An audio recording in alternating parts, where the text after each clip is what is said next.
Tenemos estos principios licitatorios propiamente dichos, específicos, podríamos denominarlos subsectoriales: libre concurrencia, igualdad, competencia y oposición, contradicción. Básicamente estos. Tenemos otros en la normativa que pudiéramos analizarlos, ustedes indican cuál, pero básicamente tenemos esto. La libre concurrencia no es tal, porque todo principio tiene sus excepciones.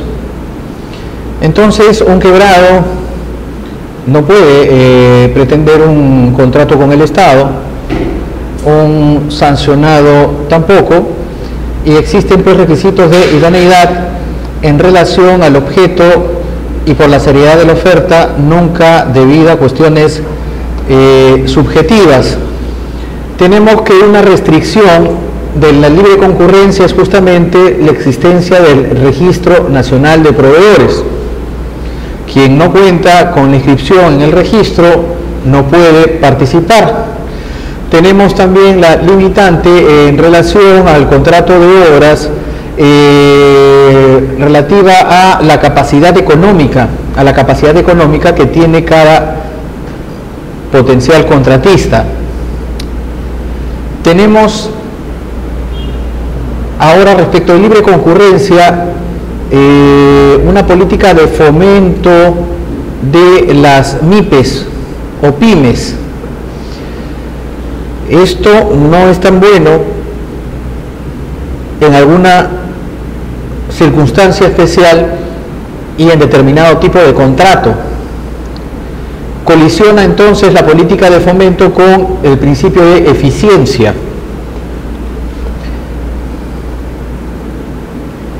El principio de libre concurrencia está ordenado, está regulado también por la tipología del procedimiento de selección. En nuestra normativa tenemos un intento pues de tipología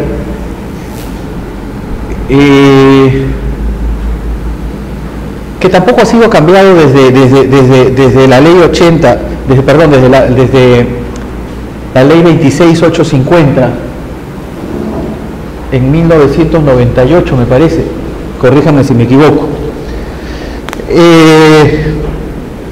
Tenemos por un lado licitación pública y concurso público, división totalmente artificial proveniente del error de la Constitución en determinar esas clases de procedimientos, licitación para determinado tipo de contrato, bienes, obras y concursos para servicios, nada más por esa exclusiva razón. Luego, atendiendo a la mayor, dentro de la escala de gasto o inversión, a la mayor cantidad establecida. Luego, ya por cuestión de cuantía solamente, tenemos las adjudicaciones directas públicas y las adjudicaciones directas selectivas, que en realidad no son pues adjudicaciones directas, porque si no, no sería ni pública ni selectiva. La denominación también está totalmente errada. Y la adjudicación de menor cuantía no es tal, porque en realidad es una adjudicación directa. ¿Bien? Y una de las causales de la adjudicación directa es la menor cuantía. O sea, una confusión terminológica, pero bárbara,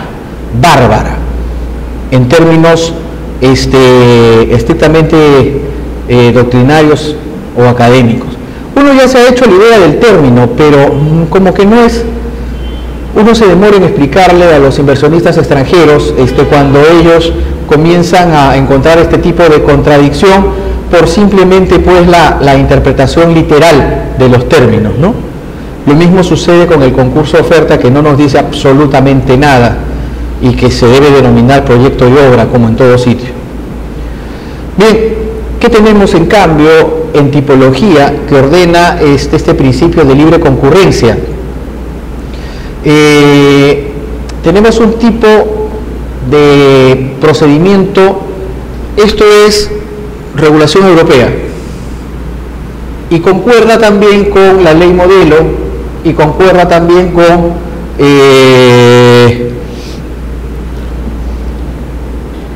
la mayoría de capítulos de contratación pública de los tratados de libre comercio. A partir de licitación privada, diálogo competitivo es propiamente europeo, español. Diálogo competitivo está reservado para los contratos sumamente complejos, sumamente tecnificados, en donde el órgano técnico de la entidad estatal no va a contar con todos los elementos necesarios para definir las especificaciones técnicas. Sabe lo que quiere, pero no cómo lo quiere. Entonces necesita de la ayuda de los propios oferentes o potenciales contratistas. Entonces, estamos en una audiencia pública, somos el órgano técnico, no de contratación, puede ser el órgano de contratación también, bien, y ustedes son representantes de la India, de la China, de Estados Unidos, de Alemania, etcétera, etcétera, y yo quiero una solución tecnológica respecto de energía eólica, combinado con, en determinado tiempo en donde no hay viento, con energía solar, para lugares rurales. Bueno, y entonces los convoco a ustedes, empresas todas, y yo no tengo más o menos idea, tengo más o menos la idea, pero no aterrizo en algo concreto, respecto de las últimas tecnologías. Y ustedes me dicen, bueno, tengo este desierto, tengo esta área, tengo tal cosa y necesito tal cosa. ¿Qué me ofrece usted, señor japonés? Nosotros tenemos lo último aquí, lo último allá, voy apuntando, recibo propuestas y los alemanes me dirán, bueno, sí, pero eso sufrió una transformación porque nosotros hemos creado tal tecnología y solamente la tenemos nosotros. Y los chinos dirán, todo eso lo tenemos nosotros, pero más barato. ¿Bien? Entonces comenzaré a armar a partir de ese diálogo que ya está entrando en competencia, diálogo competitivo, mis especificaciones técnicas. Y luego convocaré a una licitación, ¿bien? Y esa licitación, la oferta va a poder ser discutida también de la misma forma. Entonces tenemos que en este tipo de procedimiento la libre concurrencia no es tal, porque no es libre la concurrencia, o sea, la concurrencia está determinada simplemente por la especialización. Bien, hay una excepción. Y acá los criterios de evaluación no van a ser de tipo tasado, cumple o no cumple. Sería ridículo. Bien, va a haber márgenes de apreciación. Va a haber algún grado de discrecionalidad respecto de la selección, de la adjudicación del contrato. Entramos entonces que en todo procedimiento de selección, dentro del principio de libre concurrencia, hay criterios de exclusión. ¿Bien? Los quebrados no van, los sancionados tampoco, los que no tienen RNP. ¿Bien? Criterios de selección y criterios de adjudicación. A diferencia de nuestra normativa, que tenemos factores, ¿bien?, de selección, acá diferenciamos entre selección y adjudicación. Los criterios de selección van a estar referidos, ¿bien?, a cualidades determinadas del contratista: experiencia, fortaleza económica, etcétera, etcétera. Una vez pasado ese tamiz, vamos por los criterios de adjudicación: precio, garantías, plazo y punto, referidos al objeto contractual, no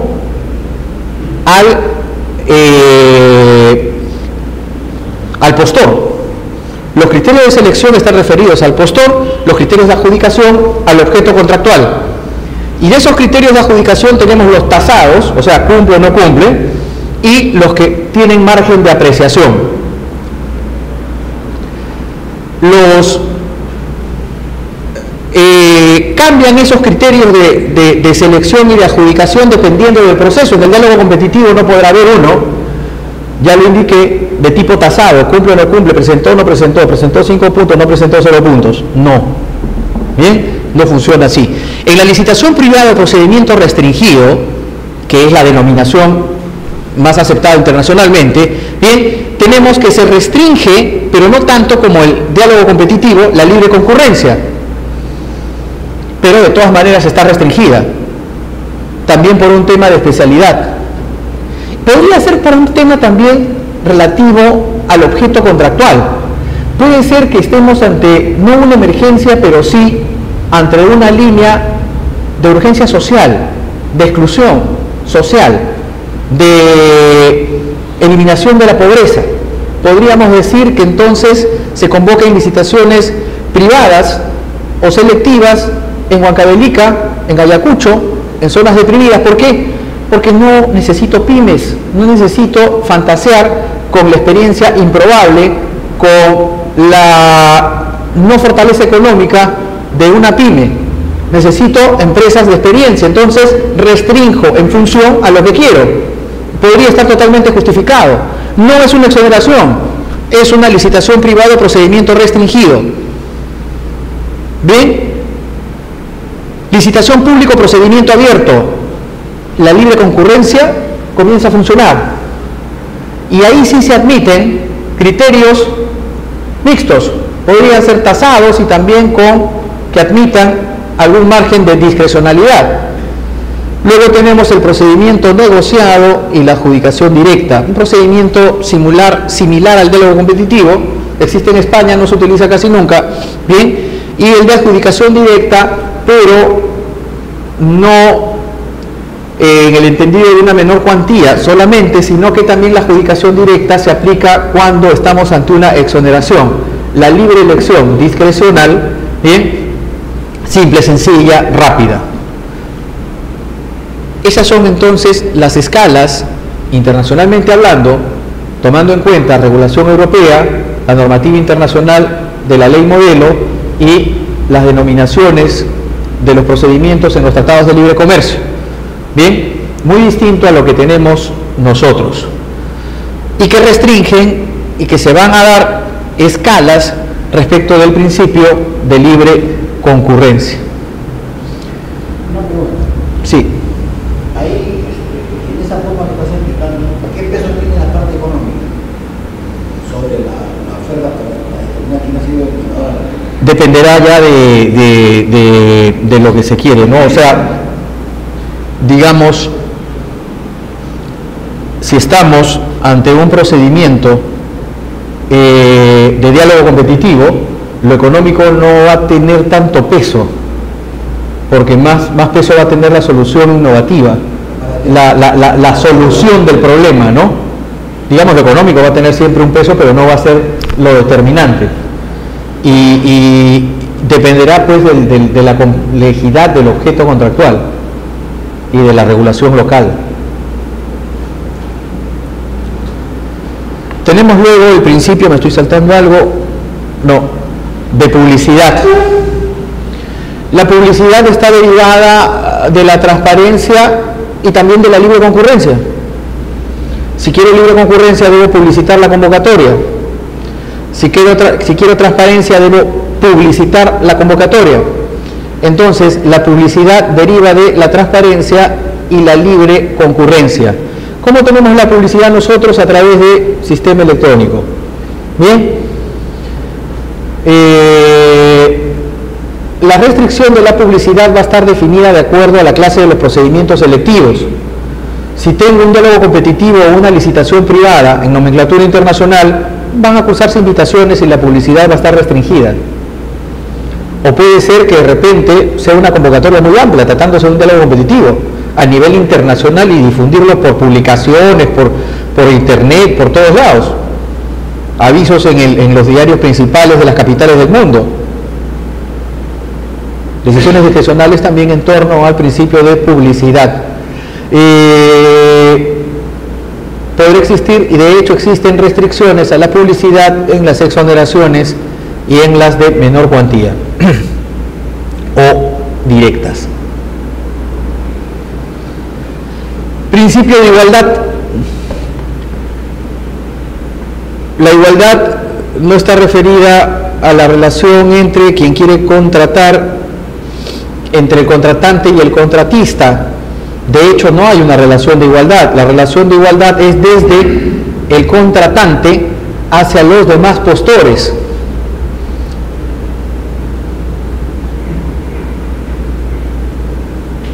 En el trato, en su trato a los demás postores, que debe ser un trato totalmente igualitario, homogéneo. Pero este principio de igualdad no solamente está referido a la fase de selección, sino también a la ejecución del contrato. ¿Cómo así? ¿Cómo así es que esto está referido también a la parte de ejecución contractual, el principio de igualdad?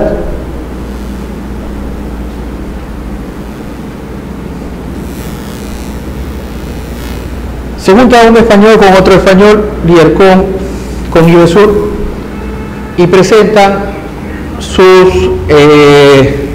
propuesta para la concesión de las revisiones técnicas. Ganan, pero el periodismo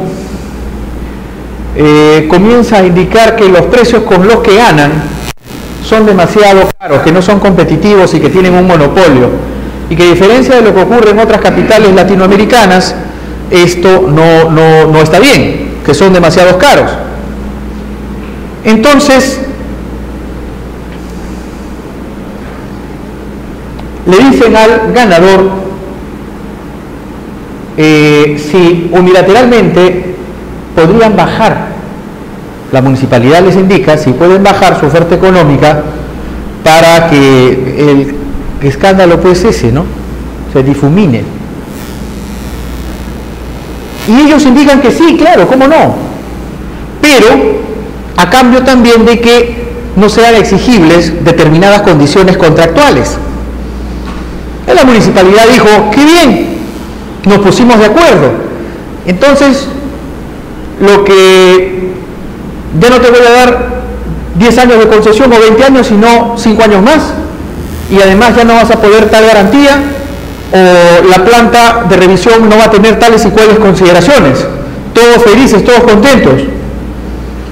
Sin embargo, el segundo, el tercero y el cuarto, un consorcio alemán-brasilero, unos nacionales, y no me acuerdo qué otra empresa, dijeron no, de ninguna manera.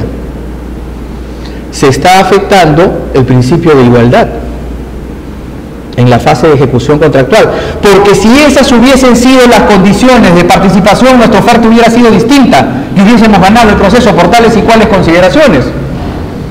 No se pueden cambiar las cláusulas del contrato justamente en atención al principio de igualdad. Las condiciones de participación son las que marcan la oferta técnica y la oferta económica.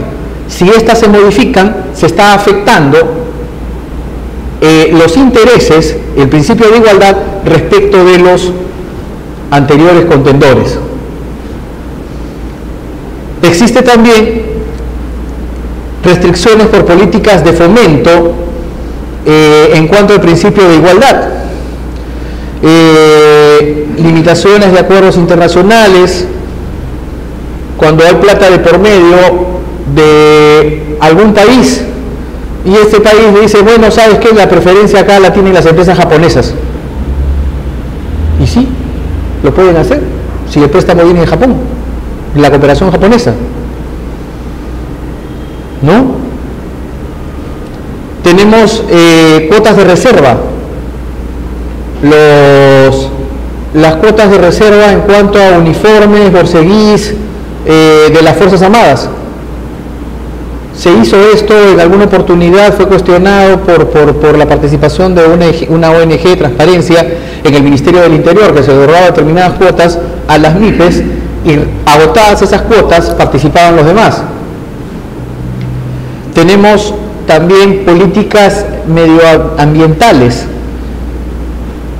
Bien, se restringe el principio de igualdad porque se otorga incentivos respecto de políticas medioambientales. No es lo mismo participar en una zona de selva con una exoneración del IGB que una empresa de afuera, ¿no?, que no va a tener esa exoneración. Entonces, el principio de igualdad también sufre transformaciones y se aplica no solamente en la fase de selección, sino también en la ejecución contractual. Principio de competencia, o también llamado principio de oposición.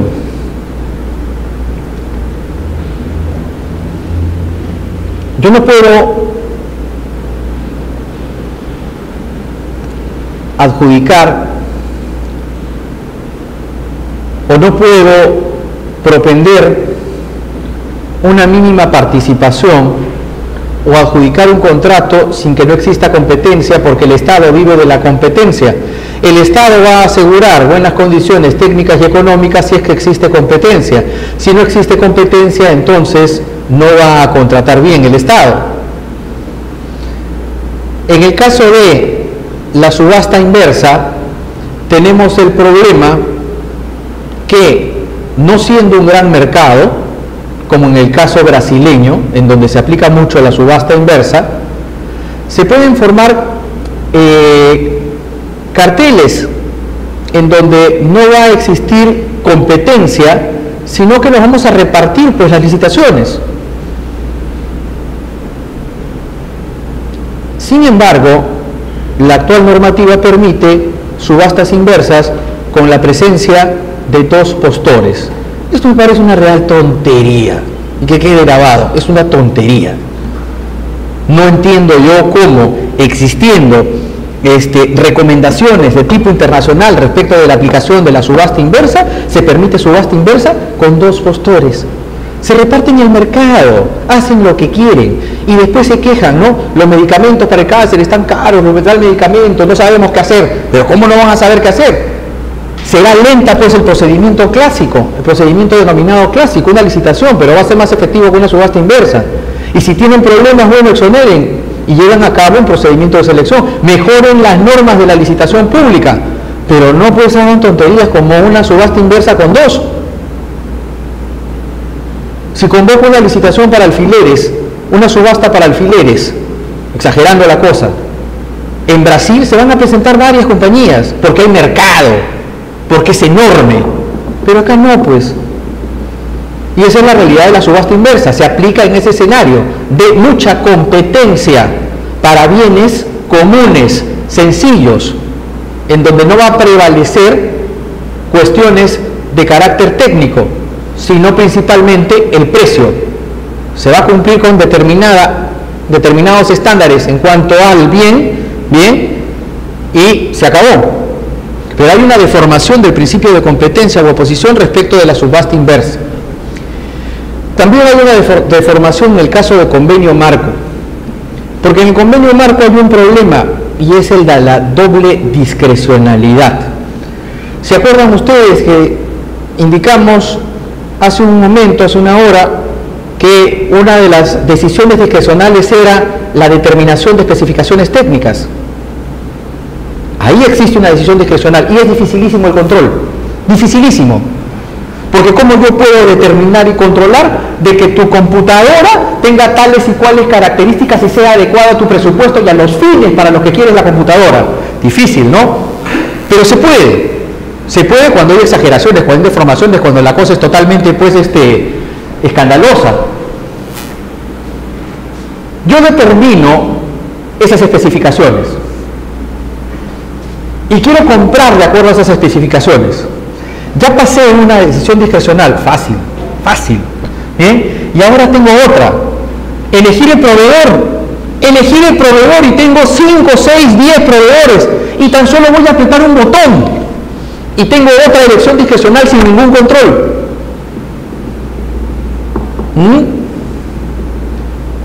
¿Por qué he podido dirigir esa compra de papel con determinado grado de humedad, bien, o de cualquier otro bien con alguna pequeñez, y los proveedores saben hacer las cosas también de acuerdo a sus intereses, porque van a poner bienes que van a competir, pero van a poner bienes en el portal electrónico en donde ellos van a tener ventaja y van a promocionar dentro de las entidades esa ventaja y van a incentivar que apliquen ese botón, ese icono. Entonces tenemos doble discrecionalidad sin control alguno. Y actualmente lo vienen haciendo y no se dan cuenta, o yo creo que no se quieren dar cuenta, porque lo principal es comprar rápido, y la rapidez es sinónimo de eficiencia, y no es sinónimo de eficiencia. Que patalee el órgano de logística, pues, pero que aprendan a hacer las cosas, que tengan mayor formación, que tengan mayor lucidez. Lo rápido no es eficiente. ¿Dónde funciona esto? En las compras menores. Si compro 30 computadoras, bueno, hasta 30 te atraco. Puede ser. ¿Bien? Porque es una compra menor, pero si voy a comprar 500, 1000, 2000 computadoras, por Dios, ¿cómo voy a hacer me voy a permitir doble control de discrecionalidad y voy a poder direccionar en dos momentos una compra, utilizando un procedimiento que el mismo Estado lo pone a consideración de todos? O sea, son o no se quieren dar cuenta. Sin embargo está ahí, sin embargo nos hablan maravillas del convenio marco, de la subasta inversa, y no es pues tan cierto. No se cumple con una cuestión tan básica, una cuestión reducida, ¿bien? Que es un principio de competencia.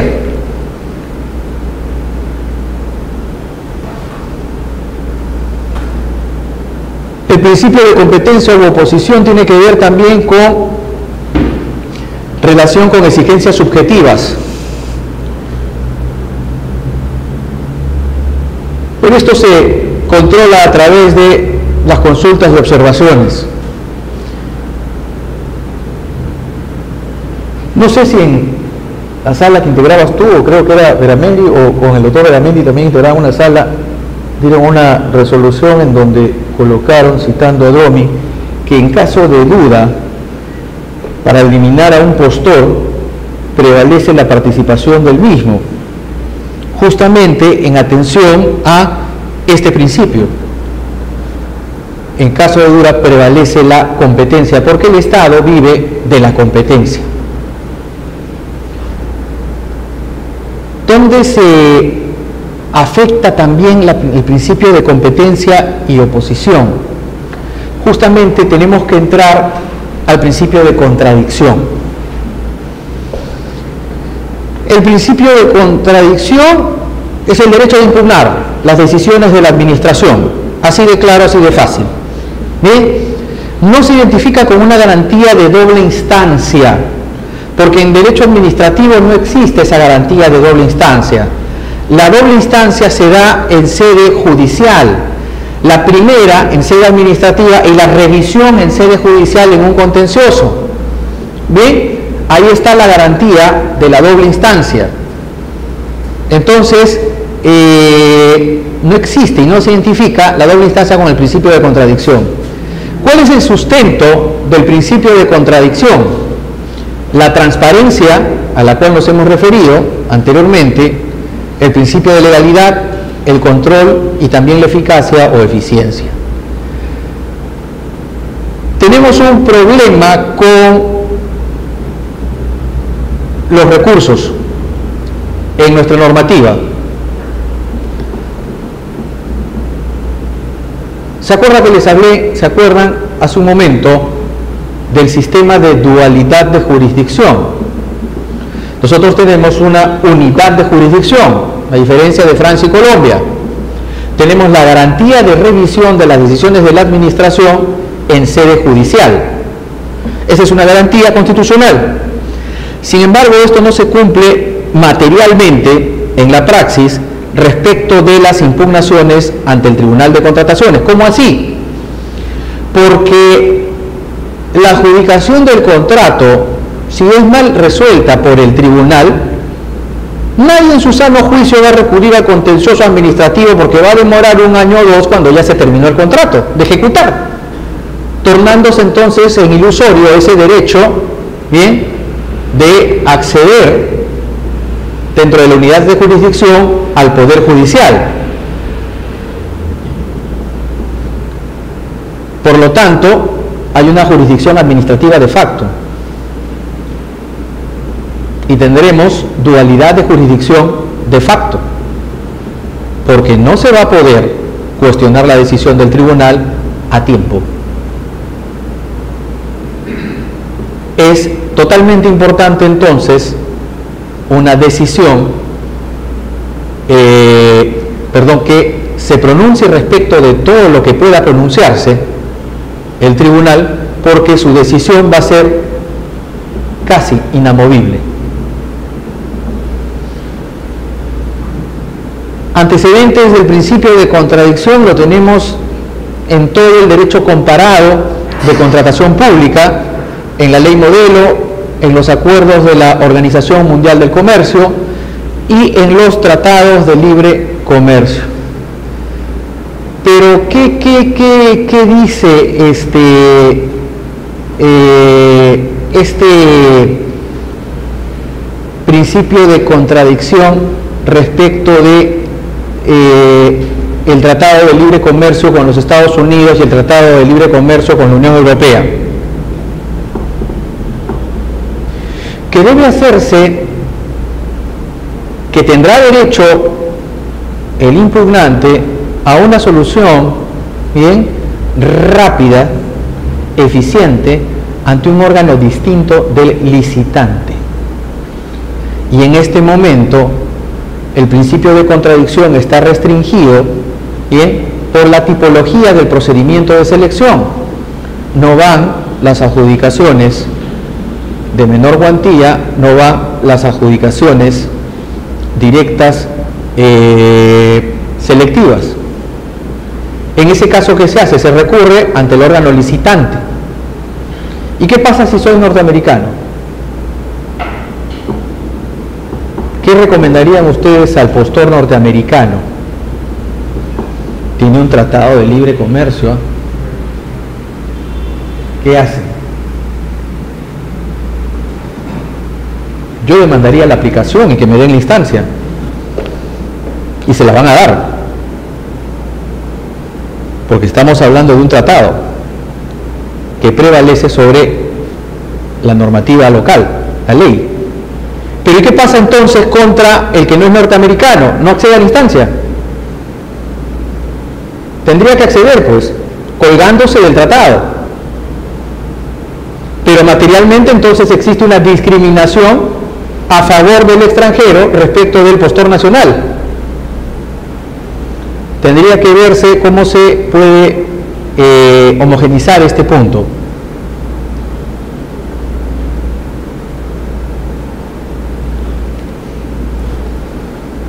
Respecto del principio de contradicción, tenemos restricciones en las observaciones a las bases. ¿Por qué observaciones a las bases? Porque las observaciones a las bases materialmente se trata de una impugnación. Estoy impugnando condiciones, pueden ser de procedimiento o condiciones contractuales, especificaciones técnicas, penalidades, cláusulas diversas. Estoy impugnando las bases, estoy impugnando. Distinto de la consulta, por lo tanto, se estoy ejerciendo el principio de contradicción, pero está restringido ese derecho también. Las impugnaciones están restringidas también en cuanto a la cuantía, ya lo hemos indicado, y sobre todo a la garantía triplicada, porque antes era 1% y luego 3%. Bien, esto es una deformación total. Se restringe un derecho de acceso que está dentro de la Constitución, de cuestionar las decisiones de la administración. 0.5 puede ser 1% cuestionable, pero bueno, puede ser 2%, 3% no es posible, es demasiado, pero se privilegia la rapidez y existe dentro de la administración pública el pensamiento de que quien impugna es un pesado, quien impugna me está fastidiando el proceso, quien impugna es un bandido, porque sabe todos los vericuetos y es un leguleyo y entonces pretende, ¿no?, ensuciar la limpieza de mi proceso. Sin embargo, ello no es así, porque existe y está admitida como una técnica de control del principio de la legalidad, justamente el ejercicio de la contradicción, porque a pesar de que defiendo intereses particulares, estoy defendiendo también el principio de legalidad y estoy contribuyendo con la administración. Y esto es lo que no se entiende. Esta medida fue justificada y puede discutirse como una medida contracíclica económica ante la crisis internacional. Pero ya no estamos en ese escenario. Ahí entonces tenía que dinamizarse la ejecución de los contratos y tenía que hacerse todo rápido. Se cede. En ese caso el principio de contradicción va a tener que ceder porque existe otro objetivo superior. Bien, justificado entonces, pero en este momento no es justificado. Y se sigue estando a que muchas autoridades locales, municipales, regionales o en las mismas entidades creen pues que la administración en la cual sirven son sus chacras, sus feudos, donde el comité no tiene ninguna autonomía y obedece simplemente a consignas de determinadas autoridades. Estoy hablando cosas que no son. Entonces tenemos el problema de la restricción del principio de contradicción por la cuantía, por la garantía triplicada, y encima no hay desistimiento. O sea, no solamente te pongo una valla alta, sino te digo, está prohibido tomar vuelo. ¿Qué sucede en este momento con los grandes contratos? ¿Qué sucede en este momento con transportes? Con Sedapal, con saneamiento. Te amarro la licitación de tal forma que paso el problema de las observaciones, fundando algunas decisiones técnicas en decisiones discrecionales, en donde OCE se chupa y dice, no me meto porque es ya después me da la Contraloría, es una decisión discrecional, técnica, yo no tengo técnicos, no me meto. Ah, qué bien. Entró entonces la condición arbitraria y después no voy a impugnar pues, porque ¿quién en su sano juicio va a poner 3% respecto a un contrato de 200 millones?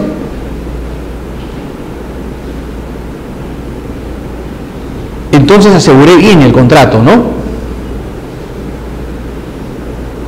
Y lo que hago con esto es asegurar pues carteles, mafias.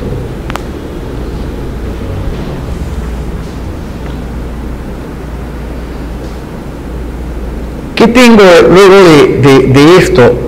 ¿Qué hago? Bueno, pues la doctrina del empapelamiento, pues tengo que recurrir a todo sitio, tendré que recurrir a la denuncia administrativa. Que no corresponde, no podría corresponder, debe ser residual, pero ¿qué hago? Pues no tengo otra medida. Y todas las además que les digo, tengo derecho al pataleo siquiera. Esto lo vamos a pasar.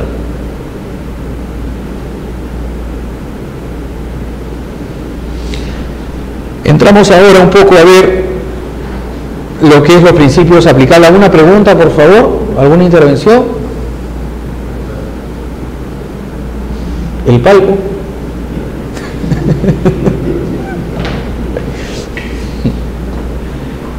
Principios aplicables en la ejecución contractual.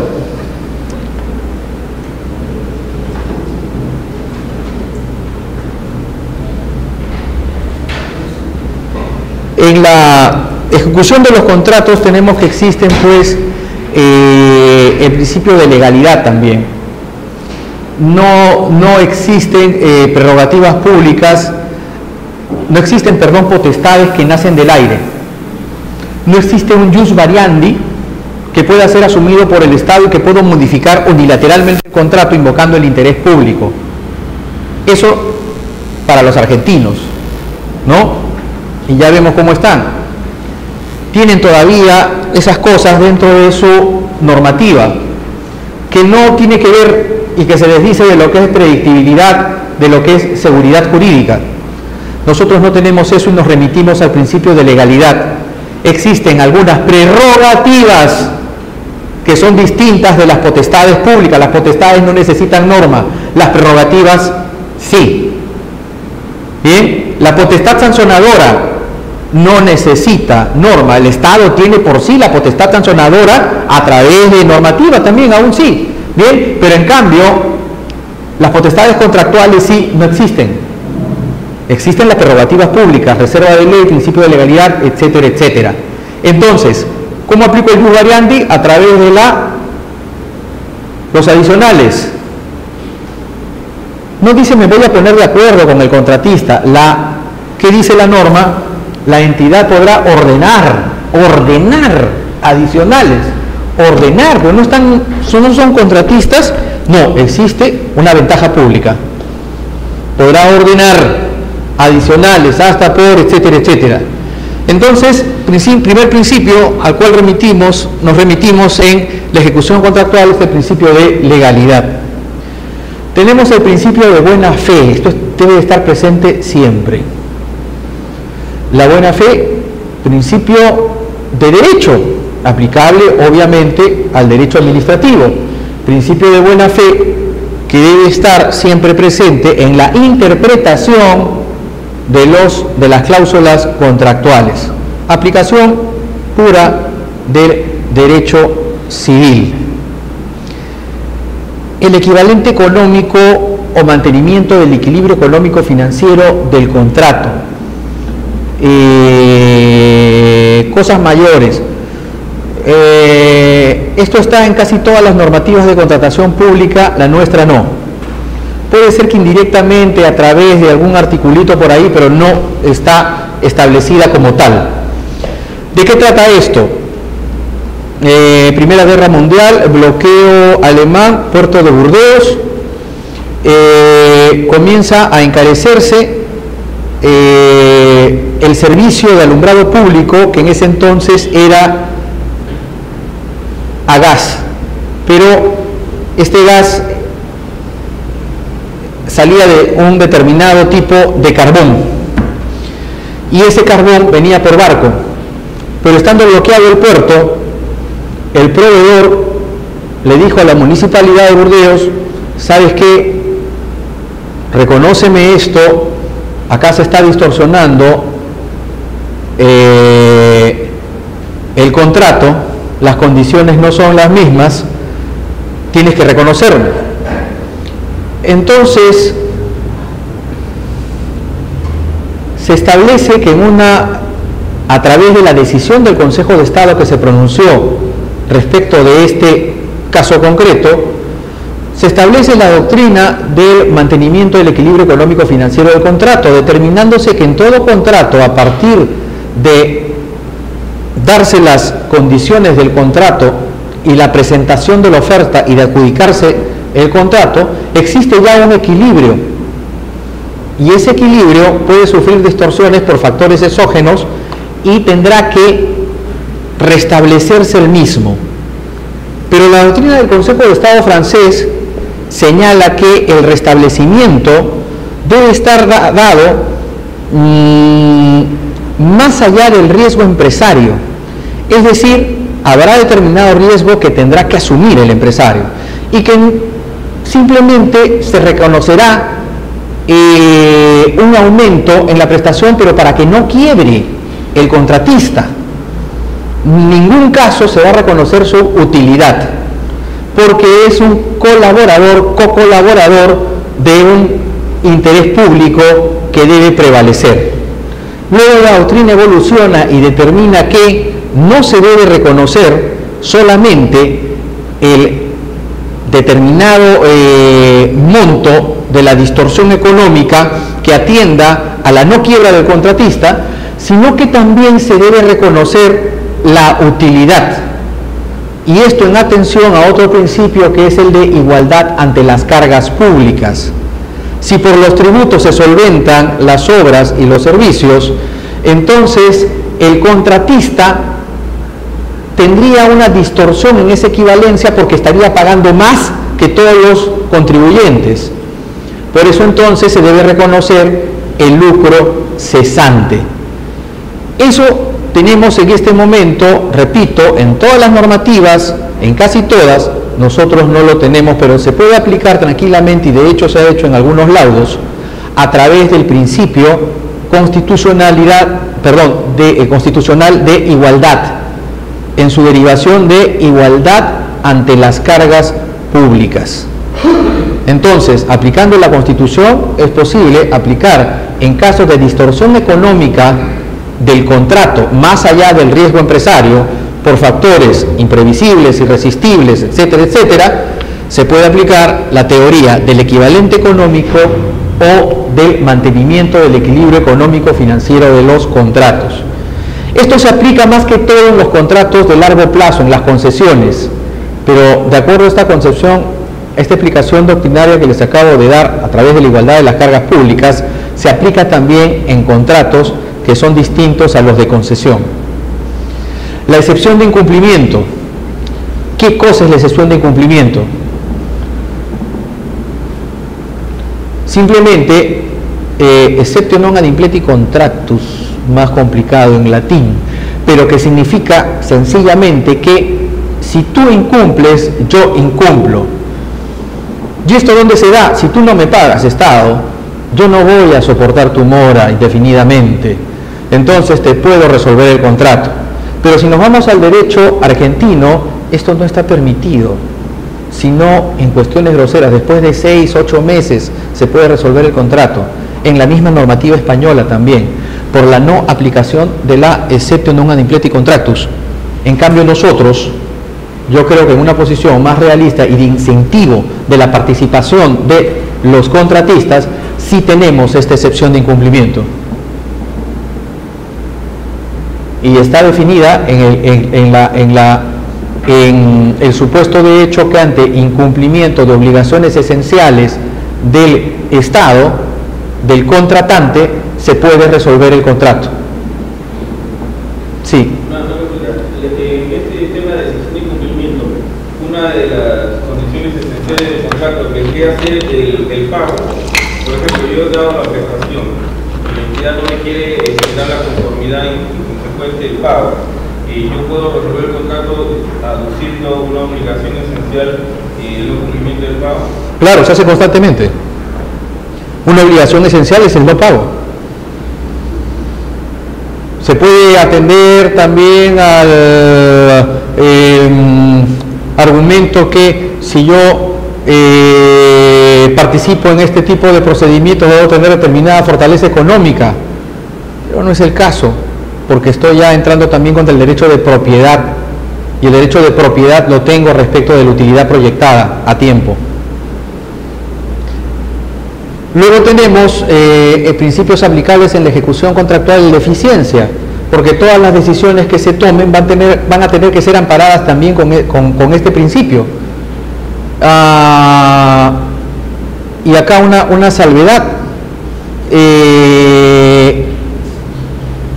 Esto lo vimos, creo que en un evento de la Católica, en relación a justamente solución de controversia, en los procesos arbitrales, la decisión que se toma dentro de una administración de un contrato, ¿es un acto administrativo o no?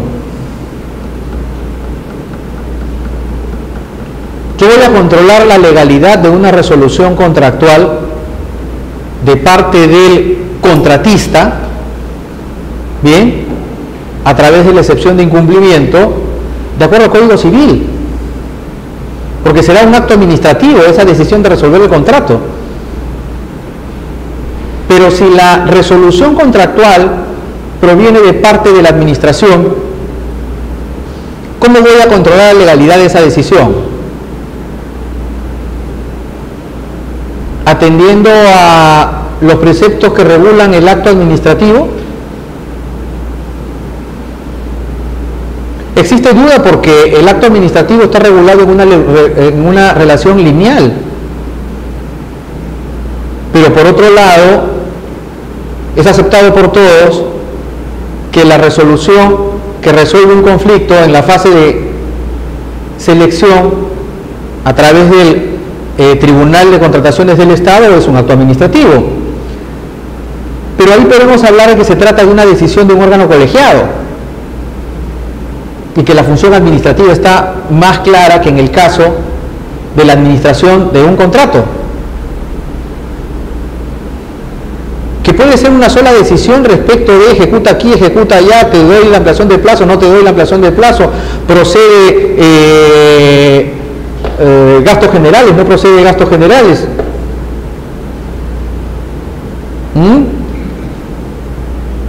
La normativa, la ley de contratos del Estado, la normativa específica no dice absolutamente nada respecto de esto, si es un acto administrativo o no.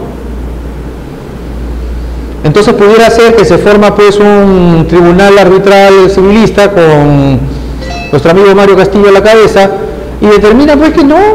¿Por qué voy a analizar yo que se trata de un acto administrativo? Si en ningún caso lo dice. Ejercicio de la función administrativa que incide, etcétera, etcétera, ¿de acuerdo? ¿Puedo yo decir que no? Y podrá tener su razón, su derecho y su verdad. Y podrá sustentarla, pero voy a estar, el buen amigo Castillo Freire va a tener que estar a la decisión de un juez que va a resolver respecto del ejercicio de una decisión arbitral y que le dirá de repente, no has resuelto de acuerdo a la prevalencia del derecho público sobre el derecho privado y por lo tanto vas a ser sancionado. Bien, y entonces como árbitro se perdió un poco tu independencia.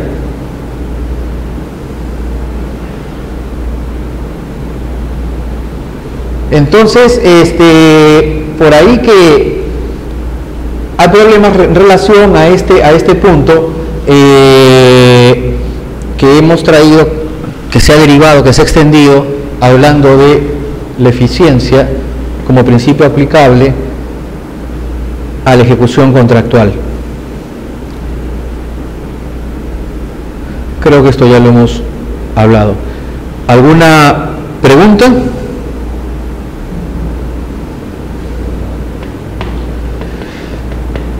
Tenemos finalmente este principio, enriquecimiento sin causa. ¿Procede o no procede? Si le hablamos con los funcionarios de OCE, mi buen amigo, el doctor Mario Arteaga, va a decir que no, de ninguna manera. ¿Cómo es posible? Incluso Jaime Orlando Santofimio en Colombia tiene un tratado, tiene un tomo de contratación indebida con el cual sustenta, ¿bien?, que un contrato indebido, sin licitación pública, sin procedimiento de selección, es nulo y las consecuencias son nulidad y no se aplica el principio de proscripción del enriquecimiento sin causa.